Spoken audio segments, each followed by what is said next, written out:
Toastmaster was not prepared today. Aaron is going to explain to us before his time starts what his speech title is, right? Which you have to just tell the group his name, and the title of the speech is Fail is Not a Four-Letter Word. Oh, see, I didn't have that here, do I? Fail is not a four-letter word. Thank you, Julie. Thank you, Aaron. Thank you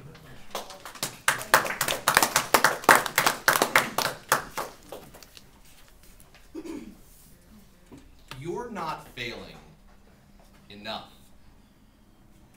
In 1832, Abraham Lincoln opened a general store and, despite a booming economy, failed to turn it into a successful business. After striking out in the business world, he went into the military, starting at the rank of captain and rising all the way to the rank of private. After failing in the military, Lincoln went where so many other professional failures go: politics. But he wasn't any more successful as a politician. Lincoln suffered 12 election losses prior to becoming the 16th president of the United States, yet he's now widely considered one of the most important presidents in U.S. history. Madam Toastmaster, fellow Toastmasters and honored guests, you're not failing enough. It took Lincoln nearly 30 years to reach the pinnacle of professional politics, and even then, he was widely unpopular as president. He was so unpopular when he was elected, 7 states seceded from the Union. And you thought your failures were big. You're not failing enough. Walt Disney was fired from his job by a newspaper editor who said he had no good ideas. Thomas Edison suffered more than 1,000 failures before successfully inventing the light bulb. You're not failing enough. Now, why is failure such an important part of success? Because it's not about the number of times you get knocked down. It's the number of times you get up. What is Lincoln remembered for? The business failures? The political failures? The military failures? No. He's remembered for being the president who kept this country together at a most crucial point in our history. No one will remember your failures, but everyone will remember your successes. If you want to be great, you've got to be willing to take great risks. And in the process, you're going to fail a lot. I failed. You've probably failed too. But if you haven't, why not? During college, I was in a fraternity, and I wanted to be a leader in that fraternity so badly, I ran for every elected position that opened up. I ran for secretary and placed second. I ran for vice president and placed second. I ran for president and placed second. In 5 years, I ran for 23 different elected positions, and I didn't win a single one. It got to the point they started calling me brother second place. My senior year, I was selected to direct the on-campus variety show for the big competition with the 6-foot trophy. And you know what happened? I'd like to tell you we won and everyone celebrated. We placed second. What I didn't realize at that point was that I was starting to embark on a series of personal and professional failures. Now, after college, I started a lawn mowing and landscaping company, and then shuttered my doors when after one summer, my only client fired me. Failure was starting to become a habit. After that, I decided to try out for law school.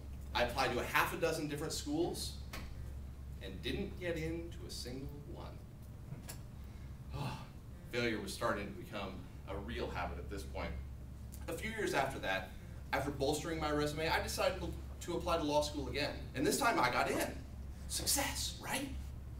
Or was it? So I uprooted my family and I moved to Tulsa.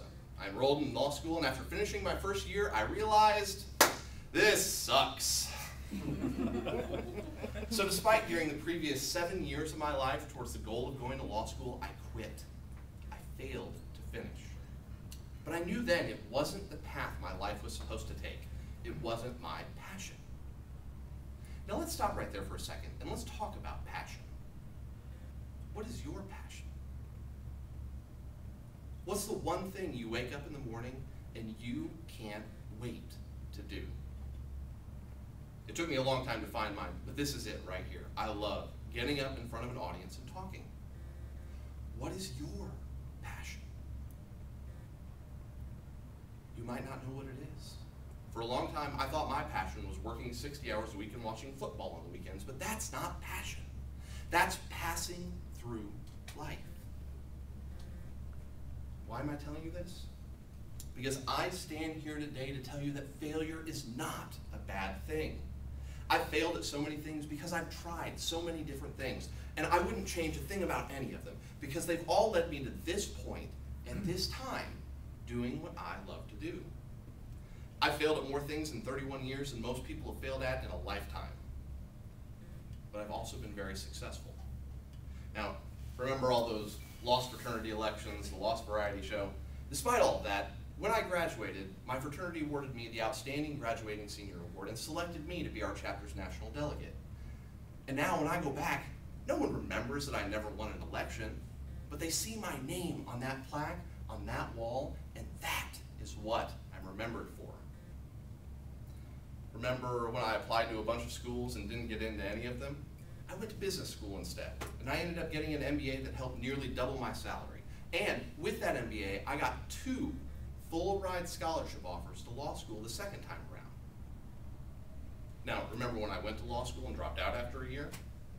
Other than learning that nobody likes lawyers, what I learned was that what I was great at, what I was really passionate about, wasn't talking to a court and a judge and a jury. It was talking to a crowd of people. I wanted to connect with an audience. I wanted to draw people in with my words. And I've spent my time since then honing my craft. You're not failing enough. But if you don't believe me, ask Michael Jordan about failure. Michael Jordan, who didn't even make his high school basketball team. Michael Jordan once said, "I've missed more than 9,000 shots in my career. I've lost nearly 300 games. On 26 occasions, I was supposed to take the game-winning shot, and I missed. I have failed over and over and over in my life, and that is why I succeed." Fellow Toastmasters, I want you to succeed. And so I say this in the nicest way possible. I hope you go out there today and you fail. Because that failure will bring you ever closer.